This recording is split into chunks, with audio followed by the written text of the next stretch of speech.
చిన్నపాటి చినుకలకే రహదారిపై మురికి నీరు. డ్రైనేజీలు ఎక్కడికెక్కడ మూతపడి రహదారిపై ప్రవహిస్తున్న వర్షపు నీరు.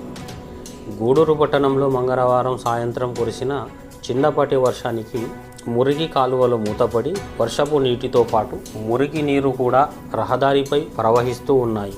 గూడూరు పట్టణంలో ఏ కాలనీలో చూసినా మురికి కాలువలు సరిగా లేక పారిశుద్ధ్యం పనులు చేపట్టక మురికి నీరు రహదారిపై ప్రవహిస్తున్నాయి.